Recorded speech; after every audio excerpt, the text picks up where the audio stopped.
Tonight, a look at America from the outside. We're hearing directly from foreign students about their impressions of what's going on in the U.S. right now. Let's bring in pollster Frank Luntz. Frank, this is a focus group. How'd it come about? Who are these kids? These kids are all studying or recently studied at New York University Abu Dhabi. There are 22 students from 16 different countries. There's nowhere else in the world where you've got more nations represented, more global discussion than at NYU Abu Dhabi. And the conversation that we had was incredible. We covered China, we covered the American political system, we covered capitalism. Bret, let's get to it. So the American dream and talking about America, let's play this soundbite.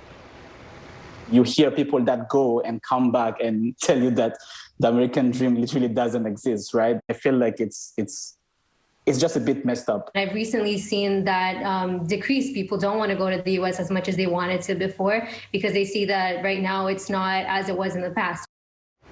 What about that?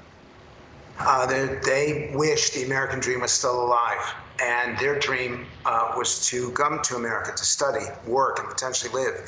Now they're looking eastward. A lot of them are considering studying and working in China. The U.S. has got to get its act together, at least in terms of public relations, for these kids to want to return. All right, speaking of the U.S., this is about the political landscape here. I don't want to go to the U.S., and that's heartbreaking. And that's because there's no more discourse, there's no more listening, hearing to each other. There are no more shared principles or ethical norms. They're kind of down?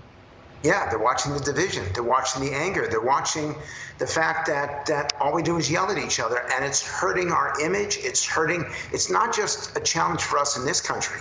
It's a challenge for our global interests and global business, our political influence. Bret, these comments are very frightening to me. You know, I can hear people, though, at home, Frank, saying, well, your countries have problems, too. You're not all that.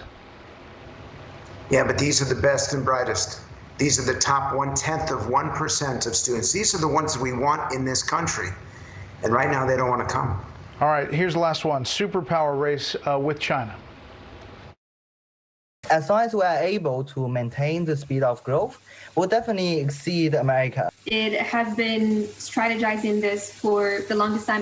Perhaps that's also why more and more people in the society, or just in the whole world, are trying to learn Chinese. Or otherwise, why are people doing so right now? I mean, from Taiwan saying that China is obviously dominant in a lot of parts of the world. And that dominance is going to grow unless and until we do a better job of demonstrating that our system is working. And China right now is competing with us. And this is my warning to all the viewers. You cannot and will not succeed if we continue down the same path of tearing each other apart, tearing the country down.